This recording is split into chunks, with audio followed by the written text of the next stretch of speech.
bulan ini bukanlah bulan yang tidak baik, apalagi bulan yang membawa petaka. Akan tetapi bulan ini adalah bulan yang mulia dan bulan yang Allah sucikan, di mana Nabi SAW menyebutkan dalam sebuah hadis, afdhalus siyami ba'da Ramadhana syahrullahi al-muharram. Sebaik-baik puasa setelah puasa bulan Ramadan adalah puasa di bulannya Allah, yaitu bulan Muharram. Dalam hadis ini Nabi SAW menyandarkan bulan Muharram dengan bulannya Allah. Ini menunjukkan sesuatu yang istimewa, karena sesuatu yang disandarkan kepada Allah Subhanahu wa taala, kepada nama Allah Subhanahu wa taala, maka pasti mulia. Contohnya seperti Ka'bah ini disebut sebagai Baitullah, rumahnya Allah, istimewa. Begitu pula ketika bulan itu disandarkan kepada nama Allah Subhanahu wa taala, maka bulan tersebut berarti mulia. Dan kita berada di bulan tersebut, yaitu bulan Muharram. Salawat dan salam kita haturkan dan semoga tetap tercurah kepada suri tauladan kita, beliau Nabi Muhammad sallallahu alaihi wasallam, kepada keluarga beliau, para sahabat dan siapapun di antara umatnya yang senantiasa mengikuti petunjuk dan sunnah-sunnahnya sampai hari kiamat kelak. Bapak Ibu yang saya muliakan, alhamdulillah kita kembali di malam ini sama-sama kita membaca dan mempelajari serta mengambil hikmah dari perjalanan hidup manusia termulia, yaitu Nabi Muhammad sallallahu alaihi wasallam. Pada pertemuan yang lewat kita telah bahas Bai'atul Aqabah Ats-Tsaniyah, Bai'atul Aqabah yang kedua. Kita akan lanjutkan pembahasan, yaitu hijrahnya Nabi ke kota Madinah. Bapak Ibu yang saya muliakan, di tepatnya bulan Muharram. Bulan Muharram ini awal daripada 12 bulan yang ada dalam satu tahun. Dan tahunnya ini bertepatan dengan 1444 Hijriah. Berarti peristiwa hijrahnya Nabi sudah berapa tahun? Berapa tahun? 1444. Iya, 1144 tahun yang lalu. Bapak Ibu yang saya muliakan, peristiwa hijrah adalah peristiwa yang sangat besar di dalam sejarah Islam dan kaum muslimin. Sehingga peristiwa hijrah ini dijadikan sebagai dasar patokan memulainya dalam tahun, sebagai rujukan tahun 1 Hijriah, 2 Hijriah, 3 Hijriah.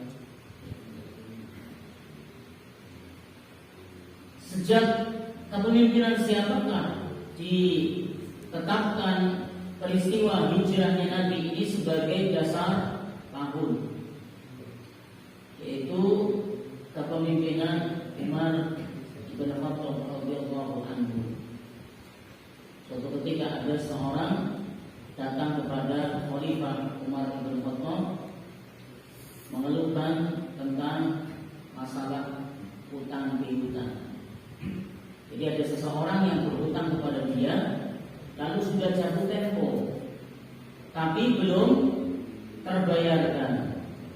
Maka orang ini mengadu kepada sang Khalifah Umar bin Khattab dengan membawa surat, bawa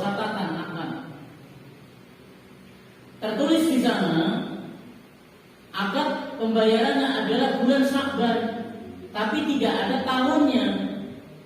Maka Umar bin Khattab bertanya, ini bulan Sya'ban kapan? Ini bulan Sya'ban kapan? Ya, karena tidak ada tahunnya.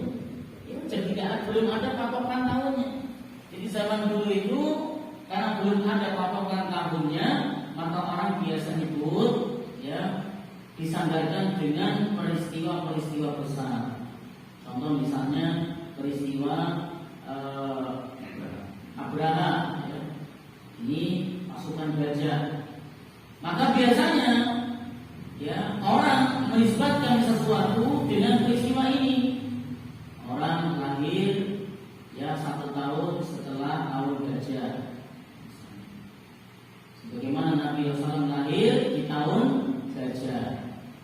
Ini karena maksudnya tahun gajah di sini karena tahun di mana peristiwa pasukan gajah itu terjadi. Si A wafat 2 tahun setelah tahun gajah. Ini biasanya dijadikan sebagai dasar sebutan, sehingga jelas. Seperti kenabian, ya, kenabian Nabi Sallallahu Alaihi Wasallam. 1 tahun kenabian, 2 tahun setelah kenabian, 3 tahun setelah kenabian. Sebutannya begitu. Nah, pada kasus ini Umar bin Khattab radhiyallahu anhu bertanya kepada orang ini Sya'ban tahun berapa? Tahun kapan? Apakah tahun yang lalu atau tahun ini?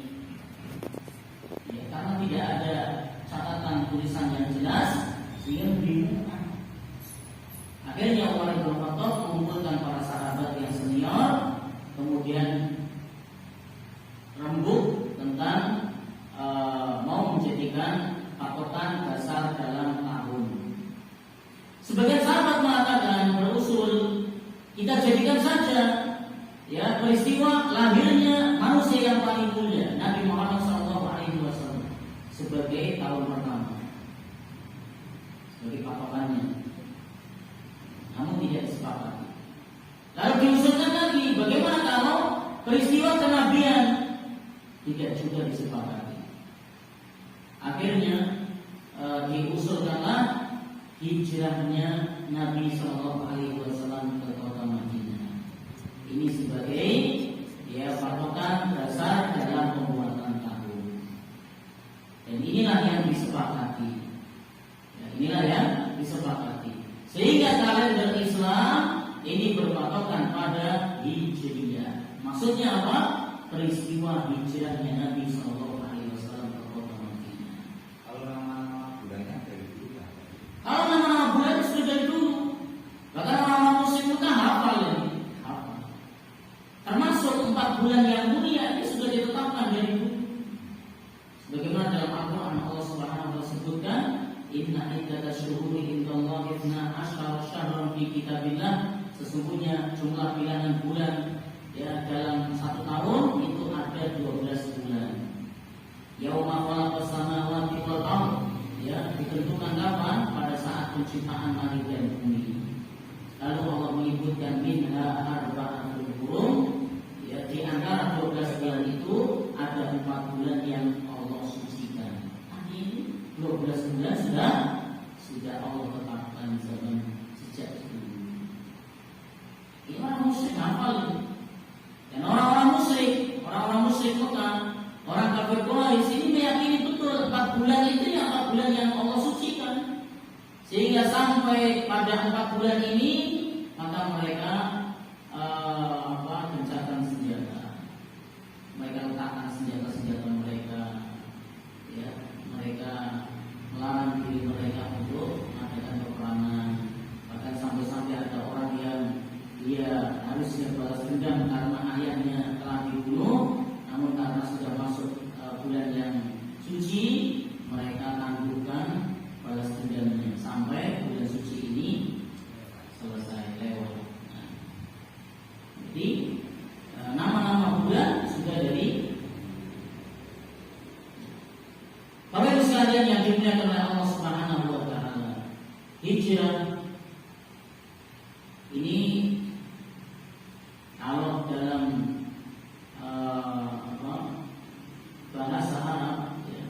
Habasya ini berarti meninggalkan, berpindah. Ada beberapa jenis hijrah, di antaranya adalah meninggalkan negeri yang penuh kekhawatiran, yang tidak aman, menuju negeri yang aman.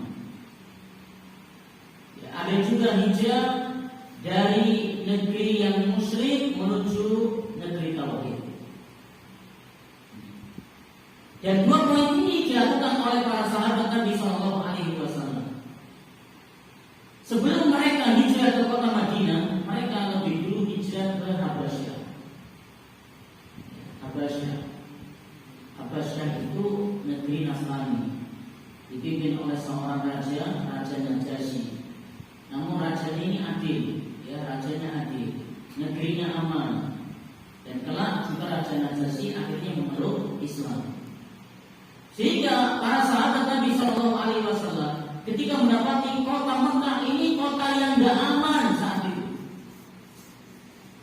Kenapa? Karena ya, intimidasi, kemudian ya mereka disakiti, mereka dicambuk, disiksa oleh orang-orang musyrik Mekah, ya, sehingga tidak aman, ya, jiwanya tidak aman, juga untuk beribadah tidak leluasa. Akhirnya mereka berhijrah. Kemana? Ke negeri Habasyah. Ke negeri Habasyah. Ada Raja Najasyi di sana. Bukan negeri Islam, negeri orang-orang Nasrani saat itu. Tapi rajanya adil, ya, Raja Najasyi raja adil.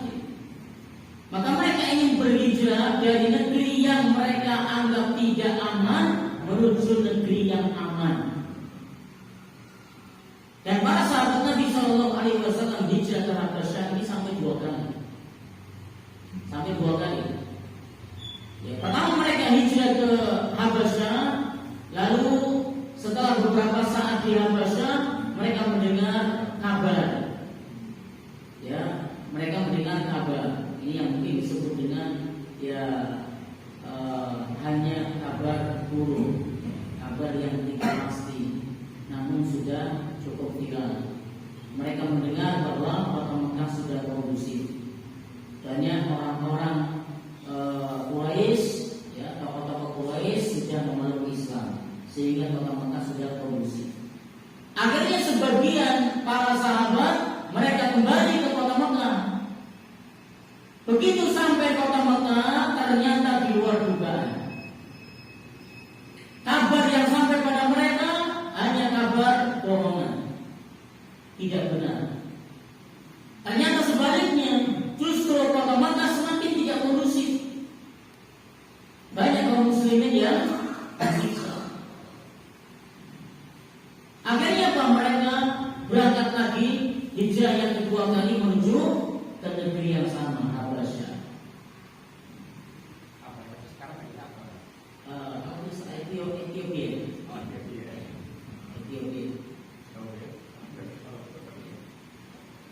Ini bagus sekali yang dimulai oleh Allah Subhanahu wa Ta'ala. Nah, termasuk di antara yang hijrah ke Habasyah adalah Abu Bakar As-Siddiq. Abu Bakar As-Siddiq ini meninggalkan kota Mekah, meninggalkan keluarganya, berangkat menuju ke Habasyah. Namun di satu tempat bertemu dengan seorang kepala suku di kota Mekah. Saya lupa namanya. Dia ketemu seorang kepala suku di kota Mekah. Kemudian ditanya, "Wahai Abu Bakar, mau kemana?" Abu Bakar mengatakan, "Aku akan hijrah ke Habasyah, ya, untuk menyelamatkan jiwaku, untuk menyelamatkan agamaku, sehingga aku bisa beribadah dengan nyaman." Maka kata kepala suku ini, dia mengatakan, "Wahai Abu Bakar, engkau ini seorang yang tidak layak keluar dari Mekah dan tidak layak diusir dari kota Mekah. Jangan pergi." Ya, tak boleh pergi. Apa alasannya? Kepala suku kota Mekah ini mengatakan, "Engkau ini seorang yang pandai silaturahim. Engkau ini seorang yang suka membantu, yang suka menolong. membiayai orang-orang yang kurang, orang-orang yang butuh, orang-orang yang lemah. Ya, mau seorang yang suka menjamu tamu dengan mulia, mau seorang yang membantu sesama, semua kebaikannya disebut-sebut. Ini persis sebagaimana yang disebutkan oleh Khadijah radhiyallahu anha kepada Nabi SAW ketika baginda Nabi SAW awal menerima wahyu kenabian. Karena memang ya akhlak Abu Bakar As-Siddiq itu mirip dengan akhlak Nabi SAW. Ya, akhlak Abu Bakar As-Siddiq mirip dengan akhlak Nabi SAW. Akhirnya para suku Mekah dia mengatakan, wahai Abu Bakar, kembalilah ke kota Mekah, aku akan menjadi penjaminmu. Akhirnya Abu Bakar tidak jadi hijrah ke Habasyah, kembali ke kota Mekah bersama orang ini. Maka sesampainya di kota Mekah, orang ini keliling-keliling lalu mengatakan, ketahuilah Abu Bakar ini seorang yang tidak layak keluar dari kota Mekah dan tidak layak diusir dari kota Mekah. Ayat terdengar semua oleh pemuka-pemuka Quraisy, ya, dan dimatakan aku menjadi penjaminnya. Namun orang-orang Quraisy mengatakan, ya orang-orang tidak ada yang mampu menghalang-halangi, ya. Begitu orang ini mengatakan aku penjaminnya, maka tidak ada yang mampu menghalang-halangi. Hanya saja pemuka-pemuka Quraisy memberikan syarat, boleh engkau menjadi penjaminnya dan boleh Abu Bakar tidak keluar dari kota Mekah, tetaplah di sini. Namun syaratnya apa? Tidak boleh membaca Al-Quran di luar rumah dan tidak boleh mengerjakan sholat di luar rumah. Kalau mau sholat dalam rumah, kalau membaca Quran dalam rumah, apa alasannya? Mereka khawatir putri-putri mereka, istri-istri mereka, para wanita orang-orang Quraisy Mekah itu akan terperdaya oleh bacaan Quran. Nah, ini sebenarnya sudah jelas ya. Al-Quran ini luar biasa. Al-Quran luar biasa. Ketika dibacakan ayat Al-Quran, itu hati bisa bergerak. Ya, maka orang ini pun menyetujui lalu bertemu dengan Abu Bakar As-Siddiq. Wahai Abu Bakar, aku akan menjadi penjaminmu. Namun pemuka Quraisy memiliki satu syarat. Apa syaratnya? Kau tidak boleh sholat di luar rumah. Dan kau tidak boleh baca Al-Quran di luar rumah. Kalau mau baca Quran, ya di rumah. Kalau mau sholat, ya di rumah. Akhirnya Abu Bakar pun menyetujui. Abu Bakar pun sholat di dalam rumah, baca Quran dalam rumah. Namun lama-kelamaan Abu Bakar punya inisiatif. Inisiatifnya adalah bangun masjid di halaman rumah. Kan masih kawasan rumah. Ya, masih kawasan rumah. Bangunlah masjid itu di depan rumahnya. Masih komplek rumahnya Abu Bakar As-Siddiq. Maka di situ Abu Bakar As-Siddiq sholat, Abu Bakar As-Siddiq baca Al-Quran. Ya. Ternyata ketika Abu Bakar As-Siddiq dia sholat baca Al-Quran, para wanita orang-orang Quraisy mengerumuninya. Takjub dengan bacaan Al-Quran. Ya, apalagi Abu Bakar As-Siddiq kalau baca Al-Quran itu sampai menangis. Akhirnya hal ini diketahui oleh pemuka-pemuka Quraisy. Lalu komplain ke seorang kepala suku yang menjamin Abu Bakar As-Siddiq. Kemudian dilaporkanlah, lalu datang ke Abu Bakar, sembari mengatakan, ya Abu Bakar, orang-orang Quraisy ini keberatan kalau engkau sholat, engkau baca Al-Quran di depan rumahmu. Kalau engkau mau, pilihannya adalah, ya, aku tetap menjadi penjaminmu, tapi engkau sholat dan baca Quran dari dalam rumah saja. Gak boleh di luar rumah. Atau pilihan yang kedua, ya, atau pilihan yang kedua, kau lepaskan aku sebagai penjaminmu. Artinya aku tidak lagi menjadi penjaminmu. Pilihannya Abu Bakar apa? Abu Bakar As-Siddiq memilih yang kedua. Abu Bakar mengatakan, ya baiklah, sejak saat ini engkau tidak lagi menjadi penjaminmu, cukup bagiku Allah yang akan menjadi penjaminmu. Ini Abu Bakar As-Siddiq radhiyallahu anhu. Nah, maka hijrah yang pertama ini adalah hijrah, ya, dari negeri yang tidak aman menuju negeri yang aman. Ya, sebagaimana yang dilakukan oleh para sahabat ini sampai 2 kali ke Habasyah. Kemudian jenis hijrah yang kedua adalah hijrah hijrah dari negeri musyrik ke negeri yang bertauhid. Inilah yang dilakukan oleh kaum Muhajirin. Ya, dan Nabi Shallallahu Alaihi Wasallam ini hijrah ke kota Madinah. Karena di kota Madinah sudah banyak kaum muslimin di sana, orang Ansar. Nah, jenis hijrah yang ketiga adalah hijrah secara umum. Hijrah secara umum apa maksudnya? Meninggalkan sesuatu yang dilarang oleh Allah dan Rasul-Nya. Misalnya orang yang tadinya suka bermaksiat, sekarang saya sudah berhijrah. Saya sudah hijrah. Lalu hasilnya ikut maksiat, pakainya pun sudah berubah. Ini hijrah secara umum. Dan yang akan kita bahas adalah hijrah jenis yang kedua. Yang kita bahas adalah hijrah jenis yang kedua. Bapak Ibu sekalian yang dimuliakan oleh Allah Subhanahu wa taala, hijrah ini berpahala besar. Ya, hijrah ini amal saleh yang sangat mulia dan amal saleh yang agung. Oleh karenanya Allah Subhanahu wa taala menyebutkan dalam Al-Qur'an banyak ayat. Dan Allah Subhanahu wa taala menyebutkan, lebih dulu menyebutkan hijrah, baru kemudian menyebutkan tentang jihad. Bagaimana Allah sebutkan dalam Al-Qur'an, innal ladzina amanu wal ladzina hajaru wa jahadu. Sesungguhnya orang-orang yang beriman dan mereka orang-orang yang berhijrah dan orang-orang yang berjihad. Dari sisi penyebutannya Allah mendahulukan penyebutan tentang hijrah, baru penyebutan tentang jihad, menunjukkan amalan yang mulia. Begitulah Allah Subhanahu wa taala menyebutkan tentang pahala yang akan didapat oleh orang-orang yang berhijrah karena Allah. Begitu pula Nabi Shallallahu Alaihi Wasallam seringkali menyebutkan permisalan ya, sesuatu amal saleh yang sangat besar adalah dengan hijrah. Di mana yang paling masyhur adalah hadis tentang niat. Innamal a'malu binniyat. Sesungguhnya ya amal itu pasti didasari dengan niat. Wa innamal likulli imri'in ma nawa. Dan setiap orang itu akan berdasarkan apa yang dia niatkan. Wa man kana hijratuhu ila Allahi wa rasulih fa hijratuhu ila Allahi wa rasulih. Barang siapa yang hijrahnya karena Allah dan Rasulnya, maka dia pun akan mendapatkan ridha Allah dan Rasulnya.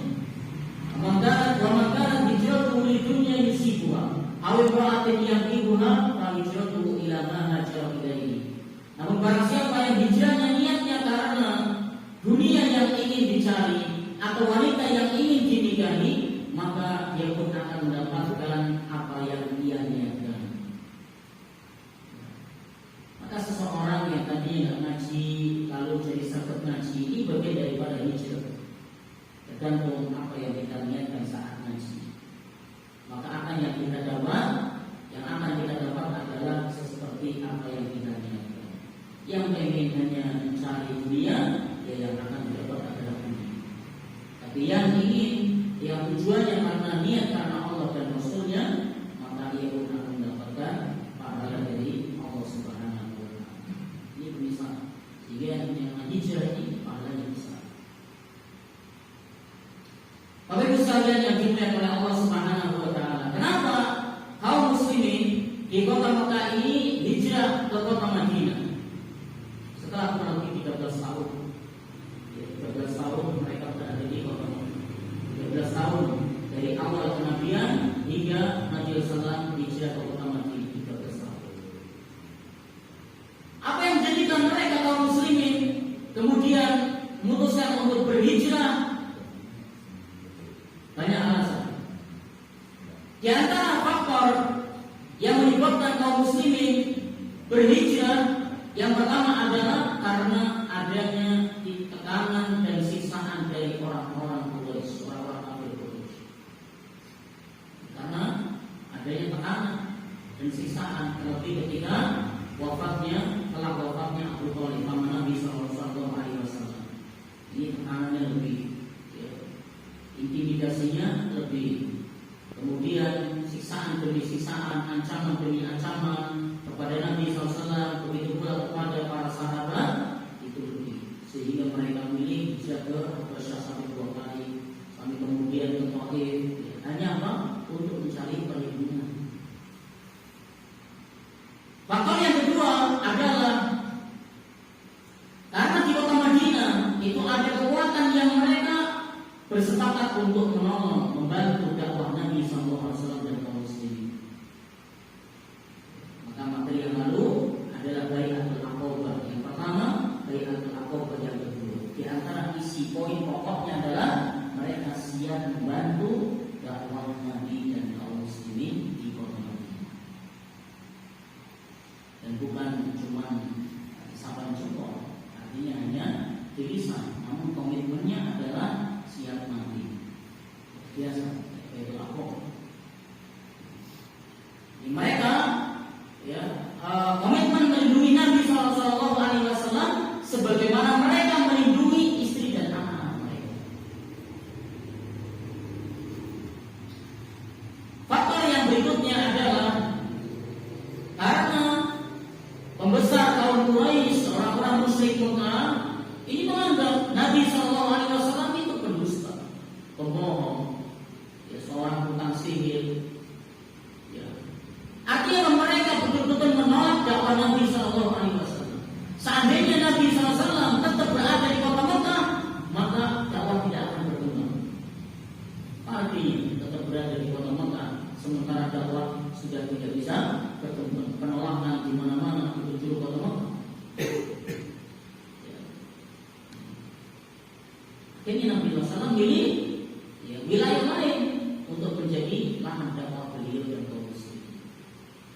Begitulah yang berikutnya, faktor yang menjadikan kaum muslimin di kota Mekah hijrah ke kota Madinah adalah karena kaum muslimin, para sahabat Nabi SAW khawatir mereka terfitnah agamanya.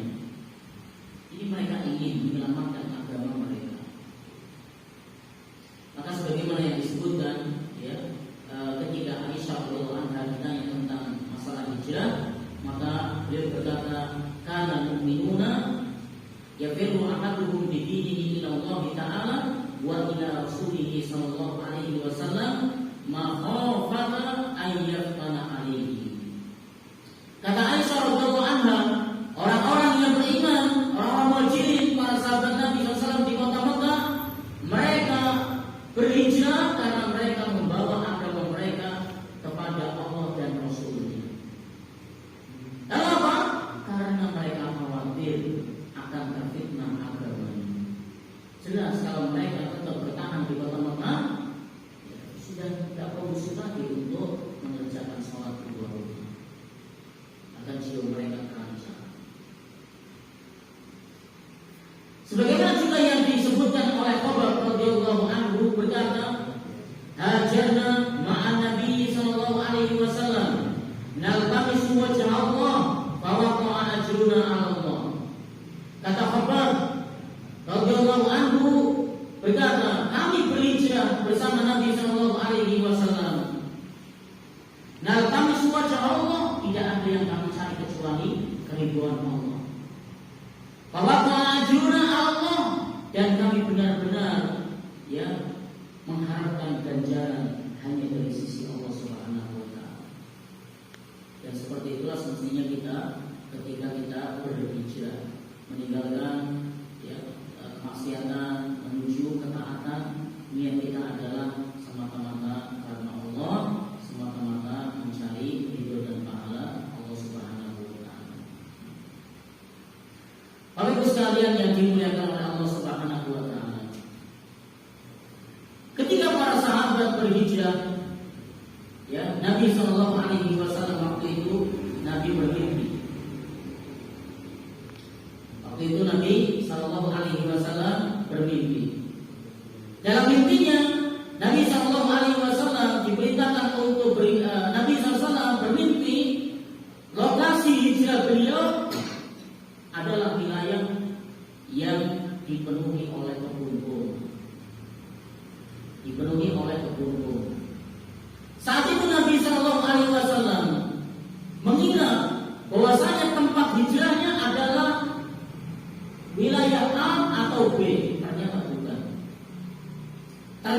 dalam mimpinya jelas yang dimaksud lokasi hijrah adalah kota Madinah yang waktu itu masih bernama Yasrib.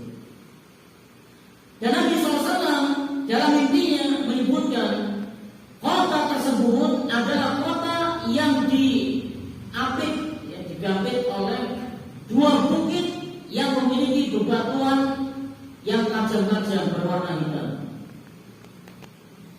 Ya, jadi kota Madinah ini kota Madinah. Di sebelah timur itu ada bukit.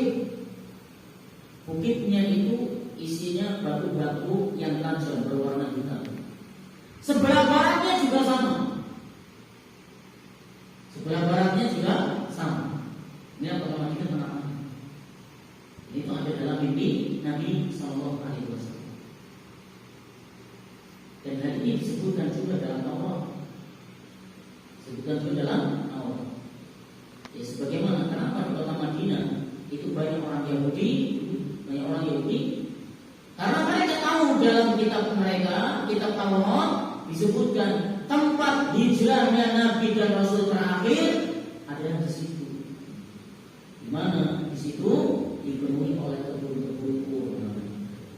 Jadi mereka mengenal jalur Nabi, tempat hijrahnya Nabi dan Rasul terakhir adalah kota Madinah. Sehingga ke kota Madinah, bertempat tinggal di kota Madinah, beranak pinak, berkembang biak di kota Madinah. Harapannya apa? Begitu nanti datang Rasul Nabi terakhir, mereka menjadi pengikutnya.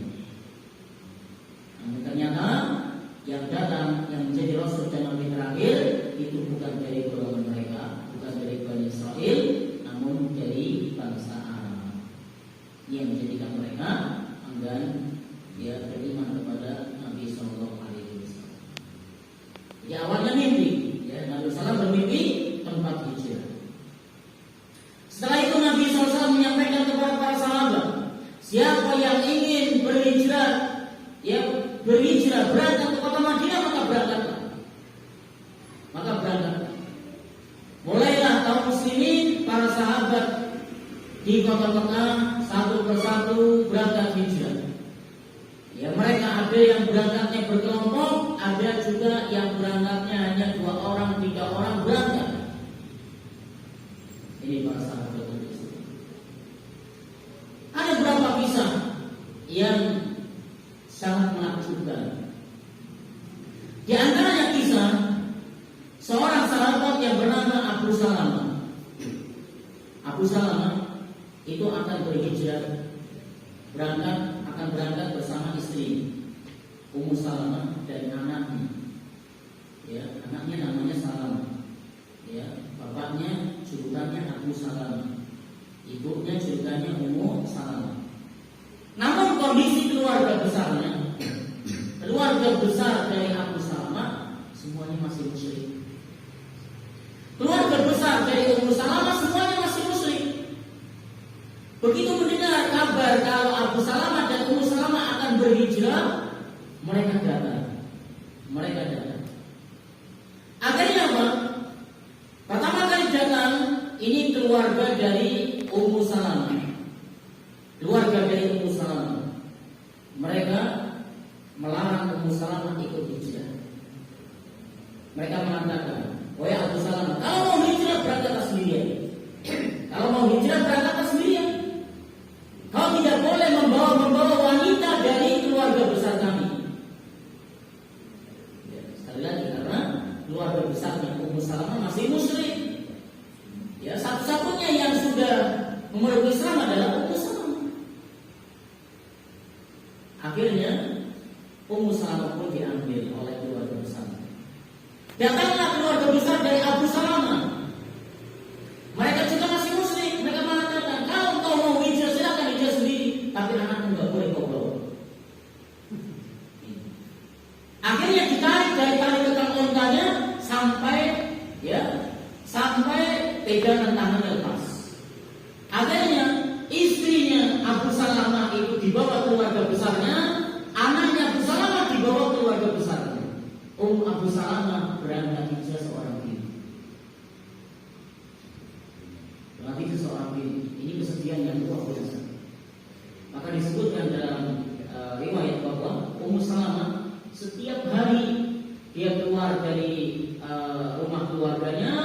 dia selalu merenung, memikirkan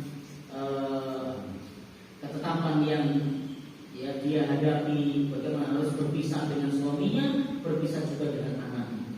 Ini kesedihan di atas kesedihan. Yang disebutnya itu berjalan kurang lebih 1 tahun. 1 tahun. Seorang ibu dipisahkan dari suami dan dari anak. Dan prosesnya bukan proses kemauan sendiri. Ini proses direbut paksa. Sampai akhirnya keluarga besarnya Ummu Salamah gak tega. Hampir setahun. Hampir setahun. Seperti itu kondisi gak tega. Akhirnya pun dipersilakan Ummu Salamah, kalau kau mau menyusul suami silakan. Akhirnya disusul. Begitulah keluarga besar dari Abu Salamah mendapati kondisi Ummu Salamah demikian. Begitu pula kasihan juga sama anaknya. Akhirnya dilepas juga. Dikembalikanlah anaknya kepada ibunya. Salamah kepada ibunya. Akhirnya Ummu Salamah membawa anaknya memutuskan ingin berangkat hijrah ke kota Madinah. Tahun berikutnya berarti menyusul suaminya. Tapi hanya berdua. Nah, sampailah ketika dia mau berangkat meninggalkan kota Mekah, berjumpa dengan seorang musyrik yang bernama Utsman bin Talha. Utsman bin Talha kalau tidak salah namanya. Utsman bin Talha nantinya dia baru Islam. Kalau tidak salah di tahun ke-7 Hijriah. Saat itu masih musyrik. Bertanya kepada Ummu Salamah, "Wahai Ummu Salamah, hendak kemana engkau bersama putramu?" Ummu Salamah mengatakan, "Aku akan menyusul suamiku ke kota Madinah." "Engkau seorang diri yang ditemani oleh putramu ini?" "Iya." Akhirnya Utsman bin Talha ini dia menawarkan diri untuk menemani. Kita akan lihat bagaimana seorang lelaki sejati dari bangsa Arab, akhlak mulianya luar biasa. Akhirnya dia memutuskan untuk menemaninya 450 km. Jalan kaki juga. Ini kita main-main. Ini kalau naik kendaraan bisa cepat. Ini jalan kaki. Dan ada yang lebih berat dari itu. Bayangkan, ini hanya seorang diri nemani seorang wanita sama putra kecilnya. Ini kalau bukan karena akhlak yang mulia, mungkin. Saya yang masih musyrik, tidak ada kata lillahi ta'ala. Saya masih musyrik. Tapi banyak hikmah di sini. Di 450 km berangkat dari kota Mekah, Utsman bin Talha ini bawa tali ketan, naik tali ketan puntanya. Sedangkan Ummu Salamah berada di atas bersama putranya. Setiap kali Ummu Salamah akan istirahat, maka Utsman bin Talha ini narik, ngikat tali ketan ontanya ini di suatu tempat, kemudian Utsman pergi, membiarkan Ummu Salamah turun, kemudian istirahat. Seperti itu. Istirahat. Jadi tidak kemudian istirahat di satu tempat, tidak. Ini pergi sendiri, membiarkan Ummu Salamah dan putranya turun, kemudian cari tempat istirahat. Kalau nanti akan berangkat lagi, Utsman datang membawa ontanya ini, taruh di tempat di tengah, diikat, kemudian pergi, membiarkan Ummu Salamah dan putranya naik. Baru kemudian Utsman datang lagi, narik tali ketannya, terus sampai ke kota Madinah. Jadi itu bukan dalam hitungan jam, ini hitungan hari, berhari-hari dari kota Mekah menuju ke kota Madinah. Dan itu sampai di kota Madinah, sampai di kota Madinah seperti itu. Dan tidak ada ucapan apalagi kok ngobrol antara Utsman dengan Ummu Salamah. Ini taruhannya ini istri orang ini masalahnya. Istri orang bawa putranya. Maka kalau ingin tahu akhlak seorang laki-laki Arab yang sejati inilah akhlaknya seperti ini. Ya kalau kita ini ya ya orang zaman sekarang bisa dikatakan sebagian ini lebih betah kalau ngobrol sama istri orang daripada istri sendiri. Ya. Kalau ngobrol sama istri sendiri pengen cepat-cepat selesai. Begitu ngobrol sama istri orang setengah jam seperti nggak kerasa. Begitu pula sebaliknya. Ya, istri zaman sekarang ini seringkali kalau ngobrol sama suami orang lain ini betah, tapi bila ngobrol sama suaminya sendiri tidak betah. Ini baru yang dimulai ini akal laki-laki Arab yang sejati seperti ini. Ini masih musyrik ini. Utsman bin Talha masih musyrik. Begitu sampai kota Madinah, begitu sampai kota Madinah, Utsman bin Talha mengatakan, "Wahai Ummu Salamah, kita telah sampai di kota Yathrib, di mana suamimu berada di kota ini. Silakan kau turun dan jumpai suamimu. Aku akan pulang." Tidak ada kata-kata yang lain, apa itu obrolan atau selamat, tidak ada. Begitu saya sampai di kota Madinah, Utsman bin Talha mengatakan demikian. Ummu Salamah turun, kemudian Utsman bin Talha balik ke kota Mekah. Dan para ulama mengatakan inilah yang menjadi sebab Utsman bin Talha telah masuk Islam. Ya, meskipun masuk Islamnya di tahun 7 Hijriah. Ini baru yang kedua. Ada lagi kejadian yang saya dikatakan aneh, penipuan, penistaan yang dilakukan oleh Abu Jahal. Yaitu ketika Umar ibn Khattab berhijrah bersama 3 orang, rencana berhijrah bersama 3 orang. Salah satunya adalah Ayas. Maka ketika dia sepakat, kita akan ketemu di suatu tempat. Akan ketemu di suatu tempat.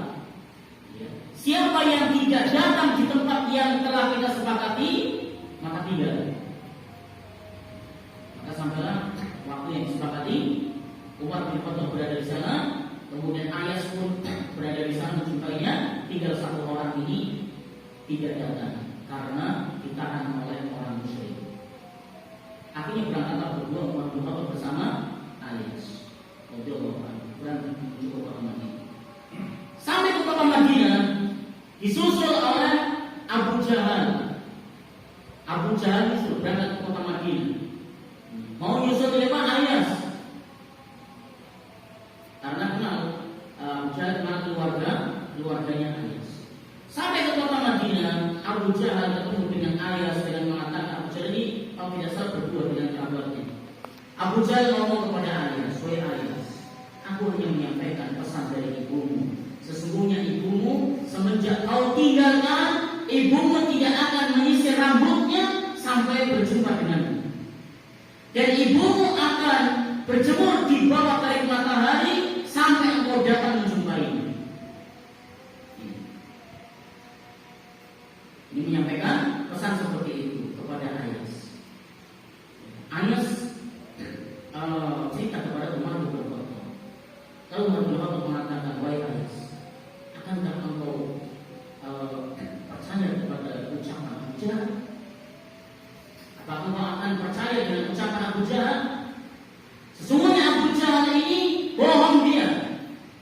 Seandainya ibumu berjanji tidak akan menyisir rambutnya kecuali berjumpa denganmu, kecuali kalau sudah ketemu denganmu, sungguh kalau ibumu punya hal atau punya kedama pada rambutnya, pada kepalanya, dia akan menyisir rambutnya otomatis, menyisir rambutnya sendiri. Maka yang juga menunggu kau datang.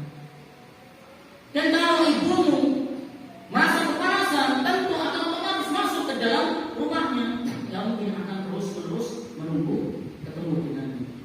Abu Jahal itu hanya bohong. Tapi Ayas ini mengatakan tidak.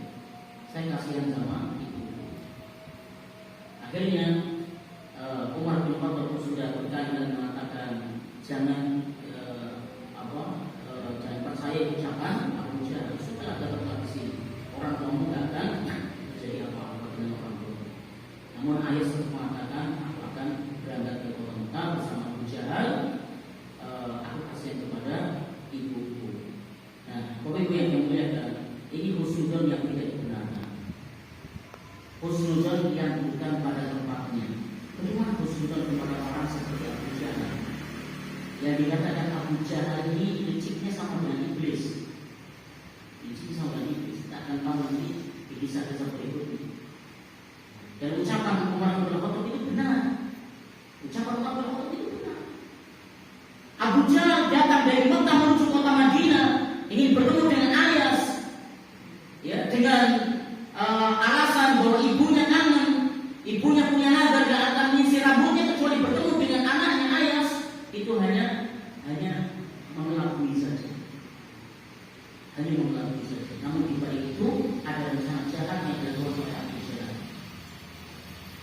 Namun Ayas ini tetap maksa. Akhirnya Umar bin Khattab mengatakan, wahai Ayas, kalau engkau tetap memaksa ingin kembali ke kota Mekah, maka silakan kau bawa untaku ini. Sesungguhnya untaku ini dia cepat dalam berlari. Seandainya kau dapati ada apa-apa dengan Abu Jahal, sesuatu yang membuatmu curiga, maka kau bisa melarikan diri dengan unta ini. Akhirnya untanya Umar bin Khattab diberikan kepada Ayas. Sehingga cerita berangkatlah Ayas bersama dengan Abu Jahal dan kerabatnya Abu Jahal menuju ke Mekah. Ternyata benar, di tengah perjalanan Abu Jahal ini punya siasat, ingin bagaimana menangkap lalu membelenggu Ayas ini. Gimana caranya? Akhirnya Abu Jahal mengatakan pura-pura kalau tunggangannya Abu Jahal ini bermasalah. Tunggangannya Abu Jahal bermasalah. Akhirnya Abu Jahal mengatakan, wahai Ayas, sudilah kiranya aku membonceng di belakangmu. Lagi-lagi Ayas ini husnuzon. Namun husnuzon seperti ini husnuzon yang bukan pada tempatnya. Akhirnya Ayas membolehkan. Begitu akan naik, ternyata bukanlah naik untuk membonceng, tapi untuk menangkap Ayas dan membelenggu Ayas. Ini baru sekali kita lihat di antara kisah proses hijrahnya